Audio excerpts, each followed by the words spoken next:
ദൈവത്തിന്റെ അതിപരിശുദ്ധമായ നാമം മഹത്വമെടുക്കുമാറാകട്ടെ. എല്ലാവർക്കും ക്രിസ്തുവേശുവിന്റെ നാമത്തിൽ എൻ്റെ വന്ദനത്തെ ഞാൻ അറിയിക്കുകയാണ്. വളരെ പ്രാർത്ഥനയോടെ നമുക്ക് ദൈവ പാദപീഠത്തിലായിരിക്കാം. പരിശുദ്ധാത്മാവ് നമ്മോട് വ്യക്തമായി സംസാരിക്കുവാനായിട്ട് ഇടയായി തീരട്ടെ. അരുളി ചെയ്യണമേ, അടിയൻ കേൾക്കാം എന്ന വാഞ്ചയോടെ നാം ആയിരിക്കുന്നുവെങ്കിൽ പരിശുദ്ധാത്മാവ് വ്യക്തമായി കൃത്യമായി നമ്മോട് സംസാരിക്കുവാനായിട്ട് ഇടയായി തീരും. തുടർന്നുള്ള നിമിഷങ്ങളിൽ ദൈവജന ധ്യാനത്തിനു വേണ്ടി ഒരു വാക്യം വായിക്കാം. വെളിപ്പാട് പുസ്തകം 4-ാം അധ്യായം അതിന്റെ 1-ാം വാക്യം. അനന്തരം സ്വർഗത്തിൽ ഒരു വാതിൽ തുറന്നിരിക്കുന്നത് ഞാൻ കണ്ടു. കാഹളനാദം പോലെ എന്നോട് സംസാരിച്ചു കേട്ട ആദ്യത്തെ ശബ്ദം എന്നോട്, ഇവിടെ കയറി വരിക, മേലാൽ സംഭവിക്കാനുള്ളത് ഞാൻ നിനക്ക് കാണിച്ചു തരാം എന്ന് കൽപ്പിച്ചു. ഇന്ന് എന്റെ പ്രസംഗത്തിന്റെ പ്രമേയം കയറി വരിക. മറ്റേത് കാലഘട്ടത്തിൽ ഉപരിയായി ആത്മമണ്ഡലത്തിൽ ആത്മീക ജീവിതത്തിന്റെ അകത്ത് നാം കയറി ചെല്ലേണ്ട ഒരു കാലഘട്ടത്തിന്റെ നടുവിലാണ് ഞാനും നിങ്ങളും എത്തി നിൽക്കുന്നത്. ഇവിടെ പത്മോസിന്റെ ഏകാന്തതയിൽ യേശുവിന്റെ മാറോട് ചേർന്നിരുന്ന യോഹന്നാനായിരിക്കുമ്പോൾ അവിടെ കാഹളനാദത്തിനൊത്ത ഒരു ശബ്ദം അവന്റെ കാതിൽ മുഴങ്ങുകയാണ്. ആ ശബ്ദം അവനോട് പറയുകയാണ്, ഇവിടെ കയറി വരിക. താൻ കിടക്കുന്നത് പത്മോസിലാണ്.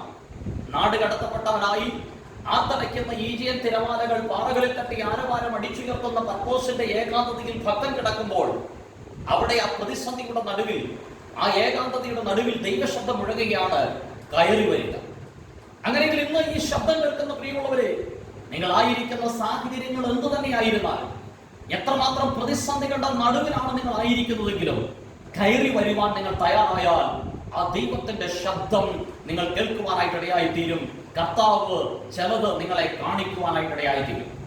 അവിടെ യോഹന്നാനോട് പറഞ്ഞ ദൈവശബ്ദം ഇങ്ങനെയാണ്, കയറി വരിക, മേലാൽ സംഭവിക്കാനുള്ളത് ഞാൻ നിനക്ക് കാണിച്ചു തരാം. മനുഷ്യ ജീവിതത്തിന്റെ അകത്ത് എല്ലാവരും ഒരുപോലെ ആഗ്രഹിക്കുന്ന ഒന്നാണ്, എന്റെ നാളുകൾ എന്തായി തീരുമെന്ന് എനിക്കൊന്നറിയാം. നിങ്ങളൊരു ദൈവവിധലാണോ? എന്തുകൊണ്ടാണ് പല കാര്യങ്ങൾക്കകത്തും പ്രവാചകന്മാരെ നാം ആശ്രയിക്കുന്നത്?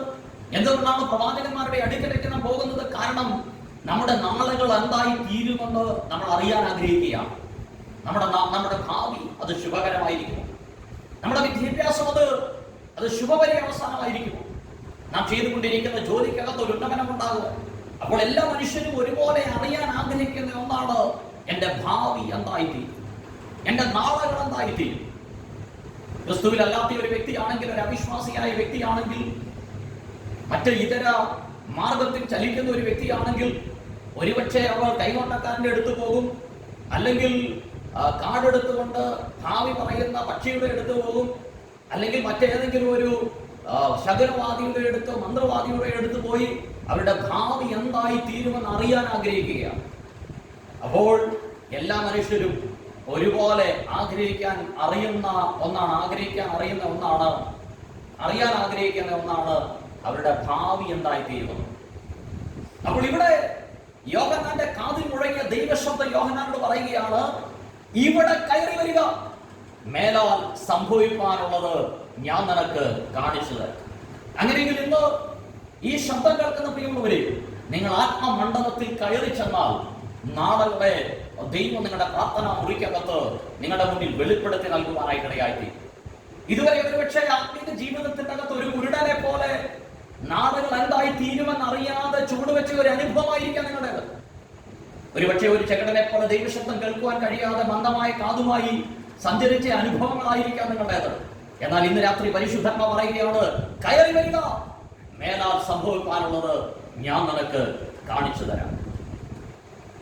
ഇന്ന് ഒരുപക്ഷെ ഈ ശബ്ദം കേൾക്കുന്ന നിങ്ങൾ ആത്മീക ജീവിതത്തെ ഒരു കോവണിയോട് സദൃശ്യമാക്കി ഞാനൊന്ന് പ്രസ്താവിച്ചാൽ, ആ കോണിപ്പടിയുടെ ആ മുകളിലത്തെ പടിയിൽ നിൽക്കുന്ന അനുഭവത്തിലായിരിക്കാം.